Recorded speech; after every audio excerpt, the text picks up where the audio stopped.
Hi everyone, I welcome you all on the Gravity Circles Biology channel. And dear students, in today's lecture we are going to start with the adrenal glands remaining portion.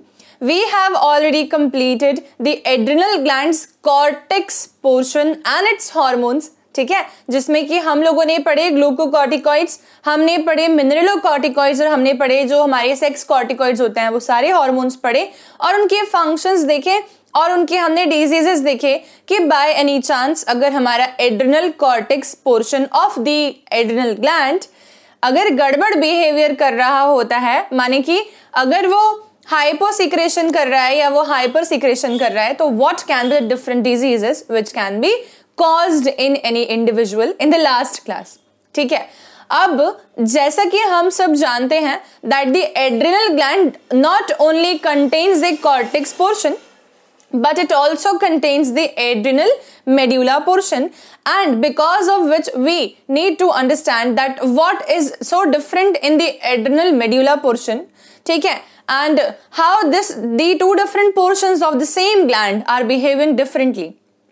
ठीक है, so like one thing I would like to bring into your notice is that हम लोगों को ये भी जानना होता है that the adrenal glands, cortex and medulla portions are of what origin. ठीक है, तो अब मैं यहाँ पर कुछ पॉइंट्स लिख रही हूँ आप लोग के सामने और वो पॉइंट हम लोग ध्यान देते हैं. ठीक, जब भी हम लोग बात करते हैं जर्म लेयर्स की, जो कि हमने एनिमल किंगडम चैप्टर होता है हमारा, उसमें भी सुना होता है ये वर्ड जर्म लेयर्स, और यही जर्म लेयर वर्ड जो है ये हमने ह्यूमन रिप्रोडक्शन चैप्टर के अंदर भी सुना होता है. Germ layers are those layers of we can say the embryonic life जो कि डिफरेंशिएट होके हमारे बॉडी के सारे टिश्यूज को राइज देती है.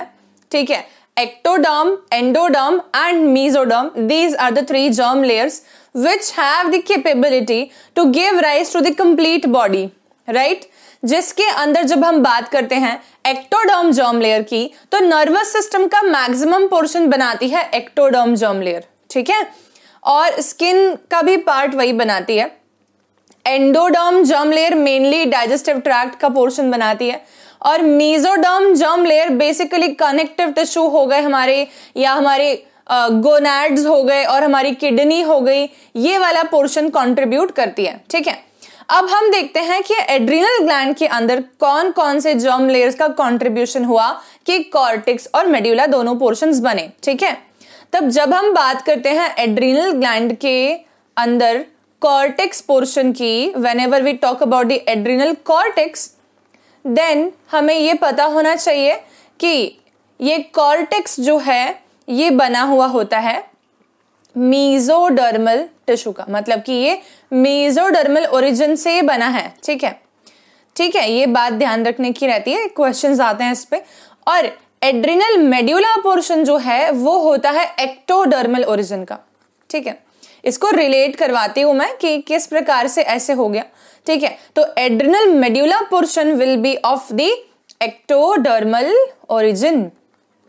अच्छा, ये बात समझ आ गई. अब हम देखें कि ठीक है, ये बात तो समझ में आ गई कि इनके ओरिजिन क्या क्या है, पर कॉर्टेक्स में मेसोडर्मल ओरिजिन है और मेड्यूला में एक्टोडर्मल है. ये एक्टोडर्मल क्यों है मेड्यूला में? तो अब याद करें कि इसके हमने हार्मोन्स के नाम देखे थे लास्ट टाइम पे. तो हमने देखा था एड्रिनल मेड्यूला के दो हार्मोन्स होते हैं, एक होता हमारे पास में एड्रिनलिन और एक होता हमारे पास में नॉर एड्रिनलिन. राइट, ये दो हार्मोन्स होते हैं. अब मुझे कोई बताएगा क्या कि एड्रिनलिन और नॉर एड्रिनलिन, क्या इनका नाम आप लोगों ने न्यूरोट्रांसमीटर के तौर पे भी सुना है? यस और नो? Yes, definitely. हमने dopamine, nor adrenaline, adrenaline, acetylcholine, ये सारे न्यूरोट्रांसमीटर में भी सुने हुए होते हैं और यही हार्मोन भी है. अब मुझे बताओ कि मैंने थोड़ी देर पहले कहा था कि मैक्सिमम नर्वस सिस्टम कौन से ओरिजिन का है, तो हमने उसका आंसर दिया था एक्टोडर्मल ओरिजिन का. तब मुझे बताओ बच्चा लोग कि एड्रिनलिन हार्मोन नर्वस सिस्टम के एग्जैक्टली सेम न्यूरोट्रांसमीटर जैसा ही हार्मोन है, वही है, सिर्फ हार्मोन के तौर पे बन रहा है, ब्लड में रिलीज हो रहा है. ठीक है, तो ये और नॉर एड्रिनलिन, ये दोनों जो हैं ये न्यूरोट्रांसमीटर लाइक हार्मोन्स हैं. ठीक है, तो मुझे बताओ क्या ये एक्टोडर्मल ओरिजिन के नहीं होंगे? क्योंकि nervous system maximally ectodermal origin का होता है, इसीलिए एड्रेनलिन और नॉर एड्रेनलिन भी एक्टोडर्मल ओरिजिन के ग्लैंड से बनते हैं और वो होता है हमारा एड्रिनल मेड्यूला। ठीक है, तो ये वाला पोर्शन अगर अभी गलती से भी भूल जाते हैं बच्चे लोग, क्या होता है रट लेते हैं कि कॉर्टेक्स होगा मेसोडर्मल और मेड्यूला होगा एक्टोडर्मल। कई बार निमोनिक बना के भी रटते हैं। ठीक है, और चलता है, कोई बात नहीं, बिकॉज बायोलॉजी के अंदर इतना सारा कंटेंट है, हमें कुछ एक चीजें तो जो है किसी ना किसी फॉर्म में याद करनी पड़ती हैं और जो सूटेबल होता है वो मेथड अपनाओ।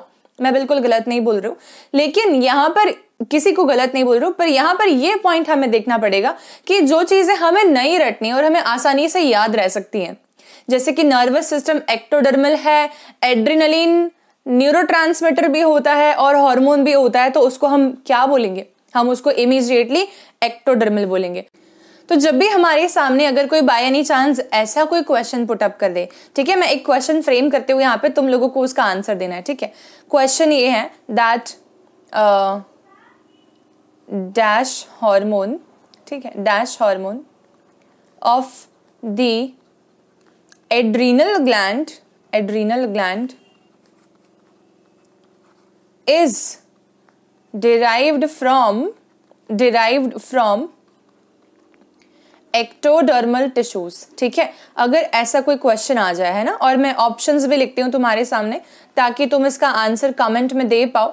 अगर ऐसा कोई क्वेश्चन आता है dash hormone of the adrenal gland is derive from the ectodermal tissues, option A दिया मैंने यहाँ पर कॉर्टिसोल, ऑप्शन बी मैंने यहाँ पर दिया आपके सामने कॉर्टिकोस्टेरॉन, ऑप्शन सी मैंने आपके सामने यहां पर दिया एड्रेनलिन। ठीक है, और ऑप्शन डी मैंने आप लोगों के सामने यहां पर दे दिया बोथ ए एंड बी। तो आप लोगों का आंसर क्या होगा? ठीक है, ये क्वेश्चन आप लोगों को कमेंट में आंसर करना है, क्योंकि इसका टॉपिक मैं समझा चुकी हूं ऑलरेडी।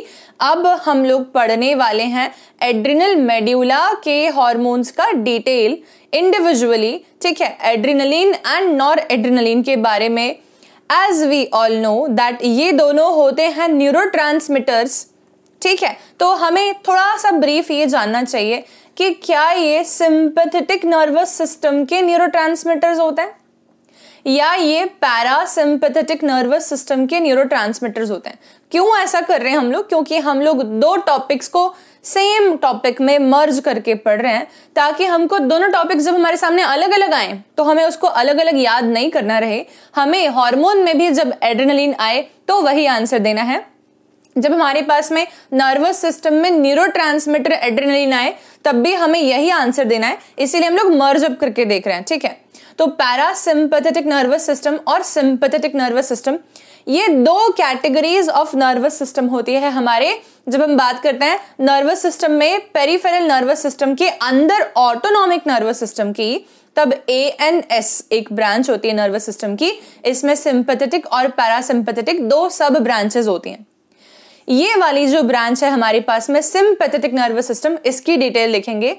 इसके न्यूरोट्रांसमीटर जो होते हैं उनका नाम होता है एड्रेनलिन, वही वाला जो हम हार्मोन देख रहे हैं, एंड नॉर एड्रेनलिन, जिसका और क्या नाम होता है कोई पूछे तो adrenaline is also called as epinephrine and the nor adrenaline is also called as nor epinephrine. ठीक है, ये बेसिकली ऐसे हार्मोन, ऐसे न्यूरोट्रांसमीटर्स हैं और ऐसे हार्मोन्स हैं जो कि हमारी बॉडी को किसी फाइट, फ्लाइट या फ्राइट कंडीशन में रिस्पॉन्स क्या देना है वो बताते हैं।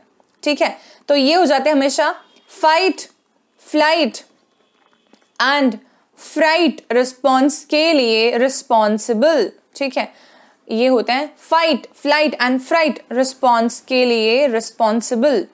ठीक है, अच्छा एक और रिस्पॉन्स आता है। एक्चुअल में पहले के टाइम में 3 रिस्पॉन्सेस पढ़ते थे, फाइट, फ्लाइट एंड फ्राइट।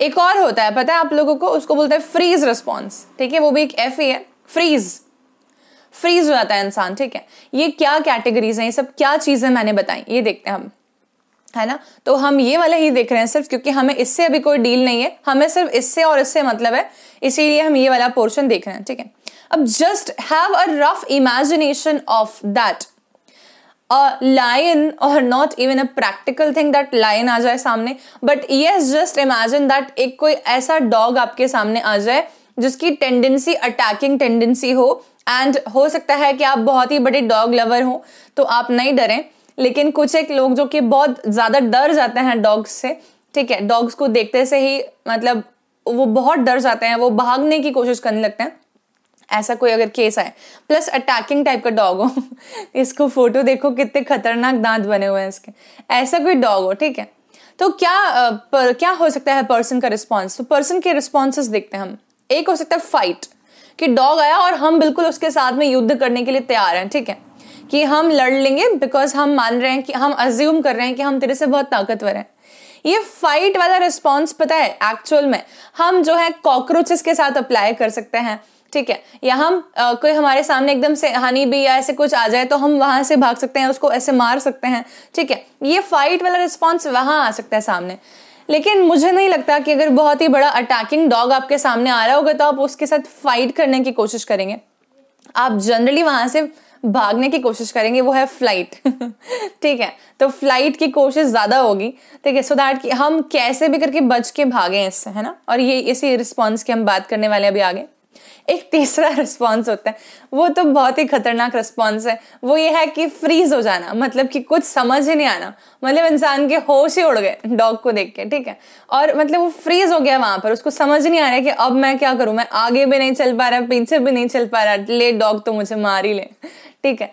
तो ये फ्रीज रिस्पॉन्स भी आ सकता है, ये नहीं आना चाहिए। जनरली कोशिश करें कि आप या तो फाइट रखें या फ्लाइट रखें, क्योंकि फ्रीज में जनरली जो है इंसान की इनर बॉडी पावर मना कर देती है आगे काम करने की, एक्चुअली ऐसा होता है, ठीक है। फ्रीज का मतलब, फ्रीज क्यों होगा कोई इंसान कि इनसाइड बॉडी ऑर्गन्स बोल देंगे कि हमसे तो नहीं हो पाएगा ठीक है, तो क्या हो गया, वो इंसान फ्रीज हो जाएगा, क्योंकि जब तक बॉडी के इनसाइड ऑर्गन्स काम नहीं करेंगे तब तक वो एक्सटर्नली कैसे कुछ कर सकता है, इजंट इट, ठीक है। तो ये समझ आया। अब हम देखते हैं कि इस पर्टिकुलर केस में हमारा नॉर एड्रिनलिन और एड्रिनलिन कैसे हमें फ्लाइट करवाता है, ठीक है। अभी पता नहीं क्यों बच्चों के दिमाग में एक मिसकंसेप्शन और अजम्पशन, फ्लाइट का मतलब हमेशा उड़ना समझते हैं ठीक है, तो फ्लाइट से हमेशा नहीं उड़ पाओगे, भागने को भी फ्लाइट ही बोलते हैं, ठीक है। देखो, तो जब भी मैं बात करती हूँ नॉर एड्रिनलिन के रिस्पेक्ट में, ठीक है, और क्या था, हाँ, नॉर एड्रिनलिन के रिस्पेक्ट में, है ना, ये और एड्रिनलिन ये दोनों सेम काम करते हैं, ठीक है, ये एगोनिस्टिक हार्मोन्स है। हम हमेशा जानते हैं ना, एगोनिस्टिक हार्मोन्स साथ में सेम इफेक्ट प्रोड्यूस करते हैं और एंटागोनिस्टिक हार्मोन्स एकदम ऑपोजिट इफेक्ट प्रोड्यूस करते हैं, तो ये सेम इफेक्ट प्रोड्यूस करने वाले हार्मोन्स हैं, ठीक है। इसके क्या क्या एक्चुअल में आपके पास में मतलब हम मानेंगे कि कॉन्सिक्वेंसेस आएंगे इस फाइट फ्लाइट फ्राइट रिस्पॉन्स में जब एड्रेनलिन रिलीज हो रहा है, ठीक है। थोड़ा सा केस समझा देती हूँ, केस शायद तुमको समझ आ गया पर फिर भी मुझे लगता है कि यहाँ लिखना चाहिए मुझे, ठीक है। मैंने कहा that we are actually afraid of something or we actually encountered something which we need to fight with or flight or freeze, right, तीनों में से एक। तो मैंने बोलिया जैसे एग्जाम्पल डॉग आ गया सामने, या तुम लायन ले लो ठीक है, मैं डॉग से भी डर सकती हूँ इसलिए मैं डॉग ले रही हूँ। तो डॉग या लायन हमारे सामने आ गया, तो हमारी बॉडी, ठीक है, अटैक ऑफ डॉग और लायन, ठीक है ये हुआ, तो क्या होगा, हमारी बॉडी में एड्रिनल ग्लैंड होगा, इसके कारण, ये स्टिमुलस है, हाँ ये स्टिमुलस है, इसके कारण एड्रिनल ग्लैंड में the medulla portion of adrenal gland will secrete what will secrete the adrenaline and the noradrenaline in blood, है ना, ये ब्लड में रिलीज होगा, noradrenaline in blood, ठीक है। अच्छा, ये ब्लड में रिलीज हो गया, फिर ये क्या काम करेगा, इसके इफेक्ट क्या है हम वो देख रहे हैं अभी, ठीक है। तो what are the different effects, okay, now check it out, बहुत ध्यान समझना, एक एक इफेक्ट बहुत इंपॉर्टेंट है और बहुत अच्छे से समझा रही हूँ, है ना, ध्यान दोगे तो सब क्लियर होगा। एड्रेनलिन इफेक्ट्स, है ना, ये नॉर एड्रेनलिन का भी इफेक्ट है, ठीक है, पर हम एक ही लिख के लिख रहे हैं इसको। पहला एक ऐसा इफेक्ट जिसमें हम बोलेंगे कि हम डरे हुए लग रहे हैं, बाहर से भी प्रतीत हो रहे होंगे, राइट, ऑफ कोर्स ये बात है। कैसे, स्वेटिंग हो रही होगी, गूज बम्प्स हो गए होंगे, मतलब कि रोंगटे खड़े हो जाना, ठीक है, और स्वेटिंग, गूज बम्प्स, ये सारे आएंगे इम्प्लीकेशंस। स्वेटिंग, गूज बम्प्स, ये ऐसी चीजें जो विजिबल है, जो कि विजिबल है, ठीक है, ये सब चीजें हो रही होंगी। इसके अलावा बॉडी के अंदर क्या हो रहा होगा, तो हम बोलेंगे क्योंकि हमें भागना है वहां से, उस पर्टिकुलर जगह से, तो सबसे ज्यादा ब्लड सप्लाई किसके पास होना चाहिए। तब दिमाग लगाओ, ठीक है, हम नहीं भाग सकते हमारे ब्रेन की एक्टिविटी के बिना, तो हमें ब्लड सप्लाई भेजना पड़ेगा ब्रेन के पास। हम नहीं भाग सकते हमारी मस्कुलर एक्टिविटी के बिना, तो हमें ब्लड सप्लाई भेजना पड़ेगा मसल्स के पास में। हमें जब यहां पर मसल सप्लाई, सॉरी क्या बोला मैंने ब्लड सप्लाई भेजना पड़ेगा मसल्स के पास में। तो जब हम यहां पर ब्लड सप्लाई पहुंचा रहे हैं, तो मुझे बताओ क्या इस समय मेरी बॉडी ये बोलेगी क्या कि सलाइवा प्रोड्यूस करो, खाने को खा के मिक्स करना है कुछ। हम चने खाते खाते तो नहीं भागेंगे ना, ऑफकोर्स सी बात है, हमें जान बचानी है, ठीक है। तो उस पर्टिकुलर कैटेगरी में मैं ये नहीं बोल सकती हूँ क्या कि हमें वाटर को मैक्सिमली बचाना है, ब्लड प्रेशर बढ़ाना है, ठीक है, हार्ट को ज्यादा पंप करना पड़ रहा होगा, पर ब्लड को सिलेक्टिवली मसल के पास भेजना है, ब्रेन के पास भेजना है, और गैस्ट्रो इंटेस्टिनल ट्रैक्ट मतलब कि डाइजेस्टिव सिस्टम के पास नहीं भेजना है, ठीक है। तो बहुत सिलेक्टिवली काम हो रहा होगा। अच्छा, मैं बोलूंगी क्या हमें सांस लेने की जरूरत ही नहीं है? ऐसे तो नहीं है। जब हम भाग रहे होंगे तब हमें बहुत सारी सांस लेने की जरूरत होगी, क्योंकि हमारे मसल्स को ऑक्सीजन पहुंचानी पड़ेगी, वरना वो काम नहीं करेंगे। तो मैं ये बोलूंगी ना कि हमारा ब्रोंको डायलेशन हो जाएगा, मतलब कि हमारा जो ब्रोंकस है वो डायलेट होगा, ना कि वो कॉन्स्ट्रिक्ट हो जाएगा। मालूम पड़ा हवा ही नहीं मिली, ठीक है, सांस ही नहीं ले पाए, ये वाली बात। फिर मैं बोलूंगी कि मेरी आंखें आराम से बंद हो रही हो तो चलेगा क्या? ऐसा भी नहीं चलेगा, हमें प्यूपिल डायलेट करके भागना पड़ेगा कि सामने मालूम पड़ा एक और डॉग नहीं आ रहा हो, ठीक है। तो ऐसे करके हमें जो है ना इफेक्ट्स प्रोड्यूस करवाने पड़ेंगे बॉडी में। तो देखते हैं कि क्या क्या इफेक्ट्स आ रहे होंगे। स्वेटिंग हो रही होगी, गूज बम्प्स हो रहे होंगे, ठीक है, स्वेटिंग हो रही है, वाटर लॉस हो रहा है क्या? इसके हिसाब से हो तो रहा है, पर स्वेटिंग क्यों करा रहे हैं हम? क्योंकि ब्लड प्रेशर बहुत ज्यादा है, हीट जनरेट बहुत ज्यादा हो रही होगी, तो किसी ना किसी तरीके से हीट डेसिपेट भी होगी, है ना। हम नहीं चाहते कि किडनी के थ्रू हो, क्योंकि यूरिनेशन के थ्रू बहुत सारा वाटर लॉस हो जाएगा, और स्वेटिंग के थ्रू थोड़ा थोड़ा वाटर लॉस होगा, ठीक है। तो देखते हैं, the blood pressure will be increased, है ना, एड्रेनलिन ब्लड प्रेशर बढ़ाएगा, इंक्रीज्ड, ठीक है, ड्यू टू, क्यों? क्योंकि वो ब्लड वेसल को कॉन्ट्रैक्ट कर रहा है, ठीक है, due to vaso constriction. Blood vessel कैसी हो रही है? कॉन्स्ट्रिक्ट हो रही है। अच्छा, कार्डियक रेट क्या होगा? इंक्रीज, है ना, ऑफ कोर्स ब्लड प्रेशर बढ़ा हुआ है, कार्डियक रेट बढ़ा हुआ है। Blood supply to brain and skeletal muscles will be increase, ठीक है, brain and skeletal muscles will be increased. What is this? Brain and skeletal muscles will be increased. ठीक है। अच्छा, इसके बाद blood supply to GIT, gastro intestinal tract, renal system मतलब कि kidney, will be reduced, ठीक है, ओके ओके। अच्छा, ये हो गया, ये ब्रेन एंड स्केलेटल मसल लिखा है मैंने, ठीक है ना, ओके, ये हो गया। कार्डियक रेट इंक्रीज हो रहा है, ठीक है। प्यूपिल कैसा होगा? डायलेटेड होगा, प्यूपिल कैसा होगा? डायलेटेड होगा, है ना, मतलब कि किडनी और GIT को काम करने के लिए मना कर रहे हैं, और हार्ट और ब्रेन को और मसल्स को काम करने के लिए हाँ कर रहे हैं हम, एड्रेनलिन करवा रहा है ये। अच्छा, अब इसके बाद बताओ, ऑक्सीजन सप्लाई तो हमने बढ़वा दिया, क्योंकि हमें मालूम है कि हमारा रेस्पिरेटरी रेट इंक्रीज हो रहा होगा, तो यहाँ कार्डियक रेट इंक्रीज के साथ ही लिख देती हूँ मैं, रेस्पिरेटरी रेट इंक्रीज, ठीक है। अच्छा, है ना, क्योंकि क्या हो रहा है? ब्रोंकस डायलेट हो रहा है, तो ब्रोंको डायलेशन ये अचीव हुआ। एक और चीज यहीं पर वो है कि ब्लड, मैं एक और पॉइंट बोल रही थी जस्ट इसके पहले, रेस्पिरेटरी रेट इंक्रीज होगा। एक मिनट सोचने दो, मैं क्या पॉइंट बोल रही थी? ब्लड प्रेशर इंक्रीज होगा, कार्डियक रेट इंक्रीज होगा, ब्लड सप्लाई इंक्रीज होगा, ब्रेन में, मसल्स में, GIT में कम होगा, किडनी में कम होगा, सही है।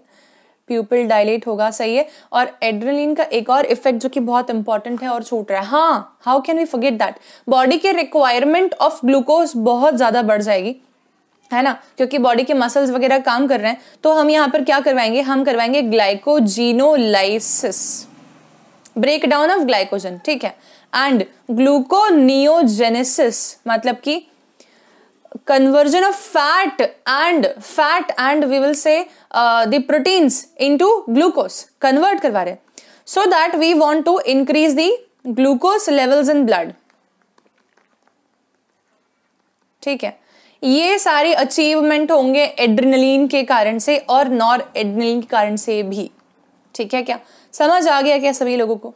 तो हमारे सामने पूरी कहानी आज क्लियर हो चुकी है कि what are going to be the effects of the adrenaline and the nor adrenaline hormone on our body, है ना, how the fight, flight, fright and freeze responses will happen, ठीक है। And like we are more concerned with the flight response right now, and thereby we are talking about how our body will be reacting for the stressor, ठीक है। So this is all about today's lecture, and please जितना हमने अभी तक पढ़ लिया है इसको क्विकली एनसीईआरटी से रिवाइज कर लिया करो, सो दैट आप लोगों की माइंड में वो प्रॉपरली फीड हो जाए। और अगर आप एनसीईआरटी रिवाइज नहीं करते हो तो कोई प्रॉब्लम नहीं है, पर लेक्चर्स को बहुत ध्यान से सुना करो फिर, और जो शॉर्ट नोट्स बना सकते हो साथ में अपने टेक्स्ट बुक में वो बना लिया करो, ठीक है।